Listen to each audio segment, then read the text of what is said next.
조국혁신당 대표 권한대행 김선민입니다. 노동 존중의 첫 걸음인 노랑봉투법, 즉 노동조합 및 노동관계조정법 2조와 3조는 국민 바람대로 국회에서 처리해야 합니다. 노랑봉투법은 이 땅의 노동자, 즉 나와 가족, 친척, 친구, 동료가 사람답게 사는 세상에서 살게 하는 법입니다. 노랑봉투법은 노조의 손배 책임을 면제하도록 합니다. 사용자 정의를 원천까지 확대합니다. 특별 고용과 플랫폼 노동자 단결권을 보장합니다. 법의 보호에서 소외된 노동자 권익을 보호하기 위해서입니다. 저는 탄광 노동자와 함께했던 직업환경의학 전문의입니다. 탄광촌에서도 하청 노동자들은 더 열악한 조건에서 일합니다. 그 경험을 되짚어 지난해 법 통과를 촉구하는 필리버스터 당시 최선을 다했습니다.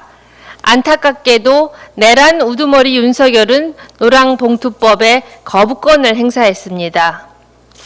군합발 포갑을 응원봉으로 이겨내고 이재명 정부가 들어섰습니다. 이후 새롭게 노랑봉투법이 통과되기를 기대하고 있습니다. 한편 우려도 제기됩니다. 원청을 사용자로 간주하기로 했던 사용자 개념 확대를 법이 아니라 시행령으로 위임한다는 이야기가 들리고 있습니다. 법안의 핵심인 노조 배상 책임 면제 조항을 감면할 수도 있다로 수정한다는 이야기도 들리고 있습니다. 빨리 처리하기 위해서라고 합니다. 저는 원래대로 법이 통과될 것이라 믿습니다. 공장 노동자 출신은 이재명 대통령께서 노동자 끼임 사고가 줄을 잇는 SPC 공장을 직접 방문했습니다. 이곳은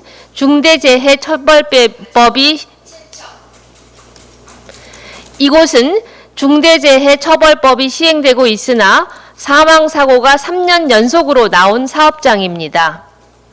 이 대통령은 사고 경위와 근무 행태, 사측의 대처를 조목조목 짚는 등 노동 존중 행보를 실천하고 있습니다. 이 대통령께서 국민과 약속한 사안인 만큼 노랑봉투법 통과를 미루지 말고 했으면 좋겠다라고 말했다는 보도도 있습니다. 빠른 처리도 중요하지만 바른 처리가 더 중요합니다. 이미 제대로 된 법안이 제출되어 있습니다. 조국혁신당 신장식 의원이 민주당 이용우 의원, 진보당 정혜경 의원 등과 함께 공동 발의한 상태입니다. 각각의 의원 개별 정당이 아니라 여러 정당의 여러 의원이 십시일반의 정성을 다하면 우리 노동자들은 떳떳하고 안전하게 일할 수 있게 될 것입니다. 조국혁신당은 국민께 약속드렸듯이 좋은 노랑봉투법 통과를 위해 최선을 다하겠습니다. 감사합니다. 원내대표 서왕진입니다. 8월 1일 예정된 대미 관세 유예 기간이 코앞에 다가왔습니다. 주요 대상국인 일본과 EU가 15% 관세에 합의함으로써 한국 정부의 부담은 더욱 커진 상황입니다. 미국의 협상 전략도 거칠어지고 있습니다. 장관급 공식 협상 하루 전에 이메일 한 통으로 2+2 통상협상을 취소하는 등 강경 일변도로 나오고 있습니다. 한국의 대규모 대미 투자는 기정사실로 받아들이고 여기에 30개월 이상 소고기 수입 허용과 함께 쌀 수입, 사과, 검역 완화까지 전방위로 압박하고 있습니다. 하지만 협상 타결 자체보다 중요한 것은 내용입니다. 분명한 것은 일방적인 양보가 되어서는 안 된다는 점입니다. 일본과 EU가 공의 협상 내내 트럼프에 끌려다녔다는 평가에 대해서도 되짚어볼 필요가 있습니다. 특히 식량 안보와 국민 건강에 관련된 사안에 있어서는 주권 국가다운 원칙 있는 대응이 필요한 부분입니다.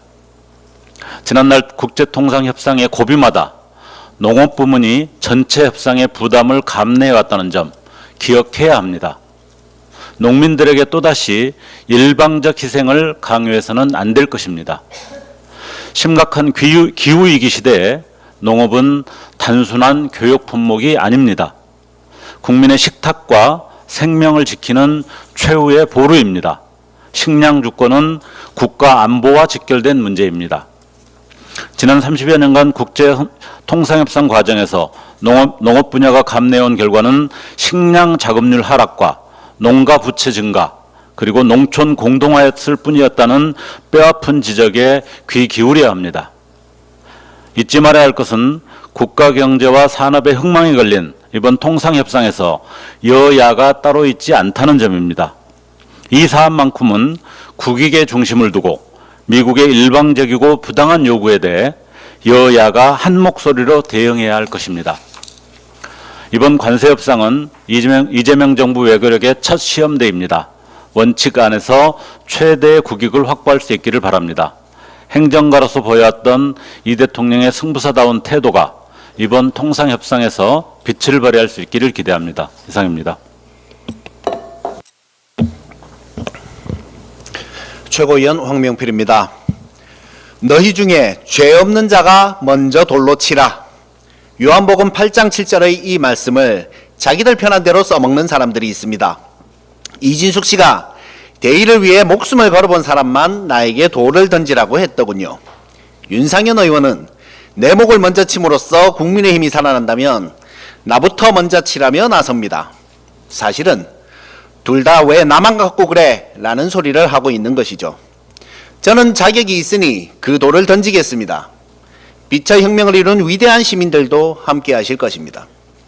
한때 종군기자로 근무한 것을 평생의 훈장으로 생각하는 이진숙 씨. 당신이 빛나던 때도 있었을 것입니다. 그러나 권력이 빌부터 후배들을 탄압하고 80리터가 안 되는 관용차 연료 탱크에 200만 원어치를 주유하는 마법을 부리고 빵진숙이라는 별명을 얻은 당신은 이인 의결은 위법이라는 법원의 판결도 무시한 고집불통 범법자가 된 지 오래입니다. 사람은 과거의 영광을 곱씹으며 사는 것이 아니라 현재의 비루함을 경계하며 살아야 하는 것입니다. 관용차로 제네시스가 아니라 탱크를 타고 다녔던 200만 원 상품권 깡을 했던 그 자체로도 잘못인데 뭘 잘했다는 것인지 마음이 바르지 못하니 젊은 시절 나쁘지 않았던 인상도 변하는 것 아닙니까? 그래서 사람은 가끔씩 내면의 거울을 보며 살아야 합니다. 비로하기로는 윤상현 의원도 뒤지지 않습니다. 호기롭게 나부터 먼저 치라고 하더니 기자들이 책임지겠다는 것이냐, 이선 후퇴를 의미하냐고 물으니 더듬거리면서 그건 아니고 책임질 자세가 되어 있다는 것이고 혁신회에서 토론을 해보고 라고 합니다. 아니, 당을 위해 희생할 준비가 되어 있다면 그냥 하는 것이지 물어보고 할게요 할 것 같으면 기자회견을 왜 합니까? 물어보고 나서 또 기자회견 해야 되잖아요. 앞으로 그런 기자회견은 미리 물어보고 나서 하시기 바랍니다. 기자분들 바쁘신데 짐을 얹어주니까 국민의 짐 소리를 듣는 것 아니겠습니까? 군대에서 이런 식으로 하면 고문관 소리를 듣는데 첫 번째 장인 덕분에 입대 당일 제대를 해서 그런 건 잘 모르시겠군요. 실례했습니다. 그런데 여러분 착각하지 마십시오.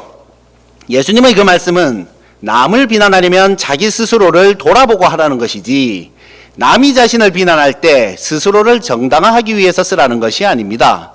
부끄러운 줄 아셔야죠. 물론 그런 걸 알 리는 없겠지만 정치 논평이라서 기대 없는 말이지만 해봅니다. 일본 참의원 선거에서 극우 참정당이 14석을 확보했습니다. 참정당을 창당했던 카미야 소헤이는 자신이 만든 참정당을 탈당했는데 그 이유로 당세를 확장하기 위해 음모론을 받아들였고 이제는 그것을 걷어낼 수 없는 보수 집단이 되었다. 당내에서 음모론을 이야기하는 사람들이 점점 늘어나 감당할 수 없었다고 했습니다. 3년 이상 참정당을 심층 취재한 쿠로네코 도라네코 씨는 원래 사이비단체 추적이 전문인데 참정당은 모든 비판을 외부의 탄압으로 간주하는 사이비 논법을 이용하고 태평양 전쟁을 대동아 전쟁으로 부른다. 이들의 최종 목적은 교육이다 라고 밝히고 있습니다. 어떻습니까? 부정선거 음모론에 일본 제국주의를 칭송하고 종교단체와 결탁하고 리박스쿨을 이용해 교육을 장악하려고 하는 국민의힘 모습이 극우 참정당의 방식과 똑같지 않습니까? 홍준표 전 시장이 폭로한 것처럼 종교단체와 결탁한 국민의힘은 그들을 적극적으로 이용해왔습니다. 지난 대선 때 신천지가 코로나를 막아준 것을 감사하기 위해서 10여만 명을 입당시켜 윤석열을 도왔고 정광훈의 자유통일당원들도 이중당적으로 들어와 있다. 권성동은 통일교와 결탁해 고액 후원을 받았고 당대표 선거를 위해 당원이 1만 명 필요하다는 요청을 한 적이 있다는 내용이 이미 언론에 보도된 바 있습니다. 일본 극우의 방식을 채택하고 있는 국민의힘은 마땅히 책임져야 할 것입니다. 민주주의니까 극우정당도 있을 수 있습니다. 그러나 내란을 일으킨 극우정당은 마땅히 해산되어야죠. 그 뒤로 보수 세력과 극우 세력으로 분화되는 것이 맞습니다. 이 과정에서 정교분리라는 중요한 원칙이 지켜져야 할 것입니다. 종교가 정치에 개입하기 위해 벌인 범법 행위들은 그 시도 자체가 위험하기 때문에 엄단되어야 합니다. 정광훈의 자유통일당이 짝퉁 보수 국힘 비켜 진짜 보수 자통으로 오라는 현수막을 걸었던데 자유통일당이 국민의힘을 통째로 흡수할 것인가 아니면 분화될 것인가의 중요한 기로에 국민의힘은 서 있습니다. 팝콘 먹으며 지켜보고 싶은 마음도 있습니다만 대한민국 전체를 위해서는 국민의힘이 정신 차려야 한다고 생각합니다. 쉽진 않겠지만 해산된 후 정신 차리고 새롭게 태어나길 바랍니다. 국민의힘 화이팅!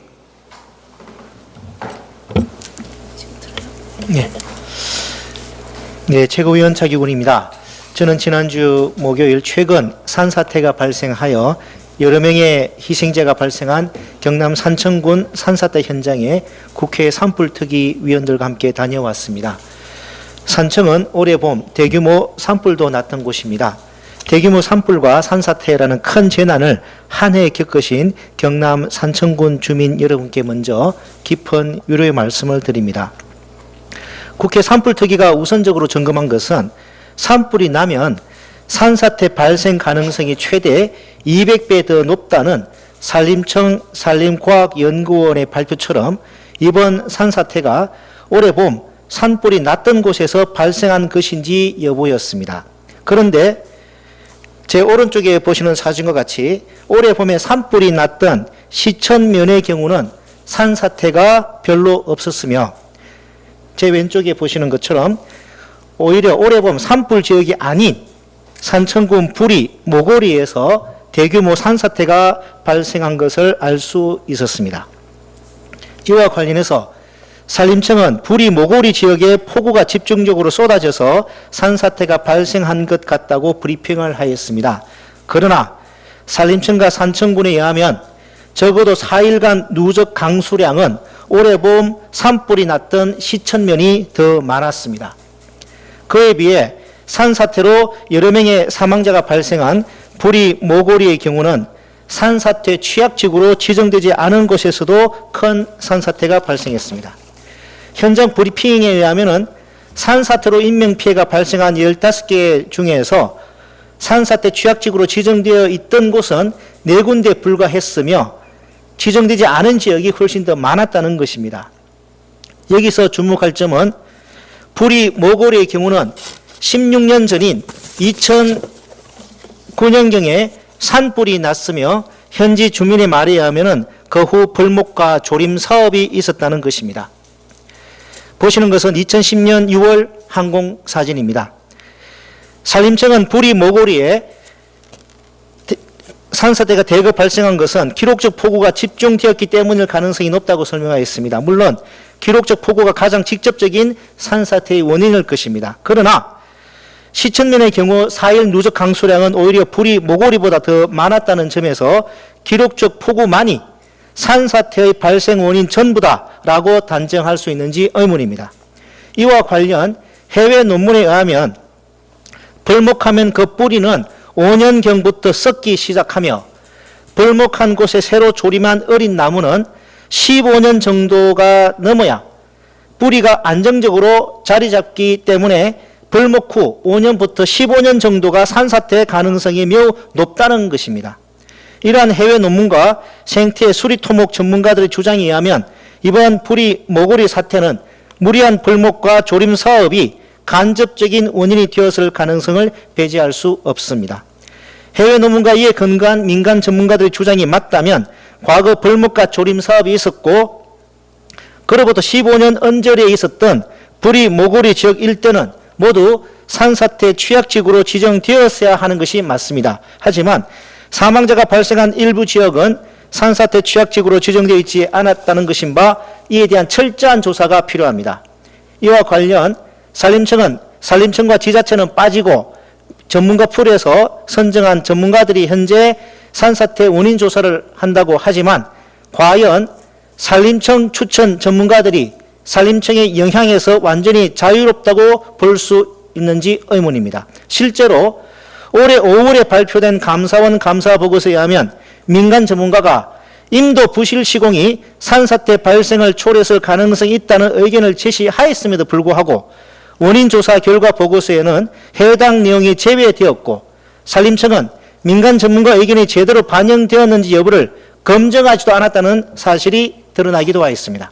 그렇기 때문에 저는 지난주 월요일 이번 산사태 원인 조사를 산림청에 맡겨서는 안 되며 총리실에서 합동조사단을 꾸려 조사해야 한다고 기자회견을 했던 것입니다.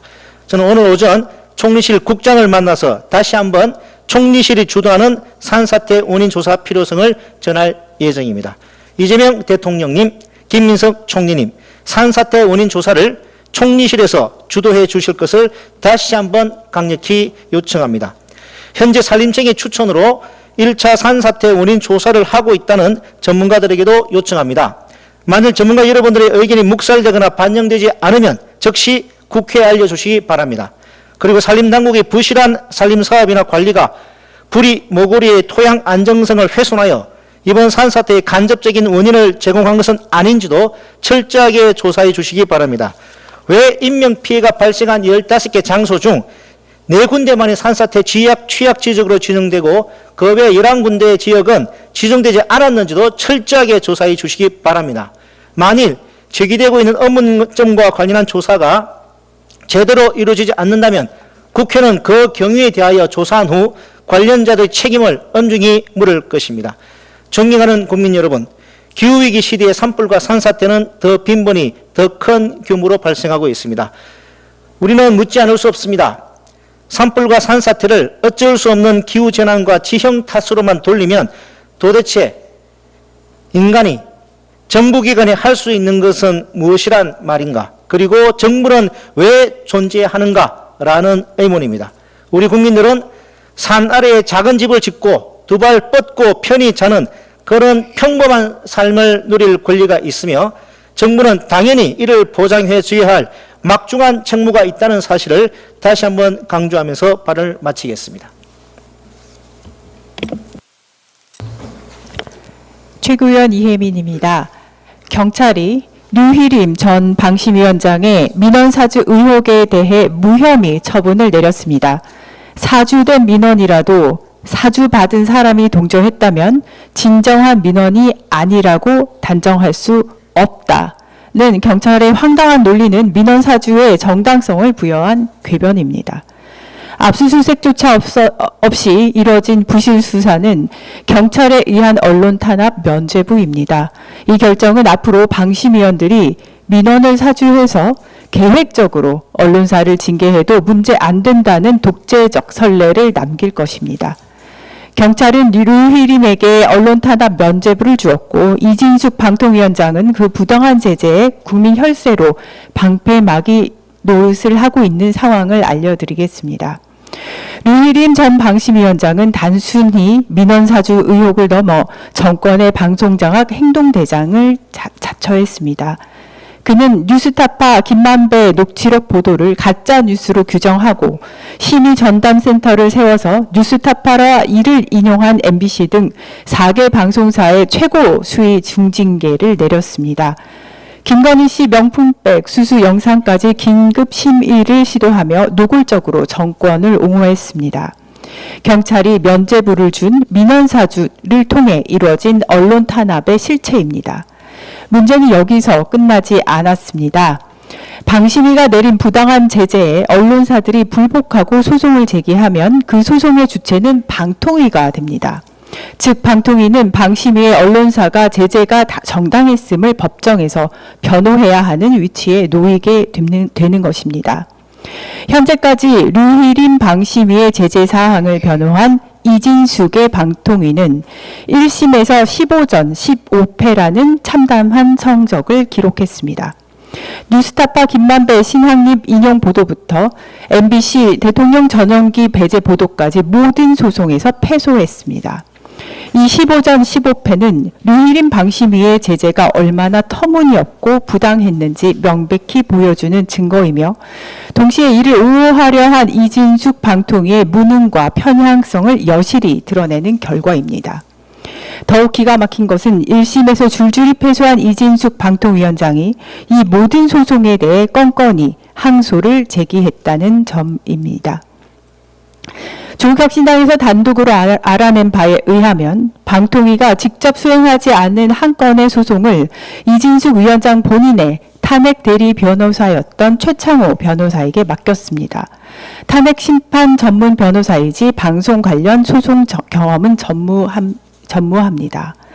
이는 명백한 예산 낭비이자 특혜 의혹입니다. 방통위의 예산은 위원장 개인의 지인에게 사적으로 쓰라고 있는 돈이 아닙니다. 그리고 이진숙 위원장 경북대 2년 후배인 류희림 씨 감싸기가 도를 넘어섰습니다. 경찰은 류희림 전 방심위원장에게 면죄부를 준 것에 대해 각성해야 합니다. 그리고 정권의 입맛에 맞춰 언론을 탄압하고 공적인 예산마저 사적으로 유용한 의혹을 받고 있는 이진숙 방통위원장은 즉각 사퇴하고 수사에 성실히 임하기 바랍니다. 조국혁신당은 더 이상 이러한 후한무치한 형태를 좌시하지 않을 것입니다. 국민과 함께 언론 자유를 지키고 방통위를 바로 세우기 위해 끝까지 함께할 것을 약속드립니다.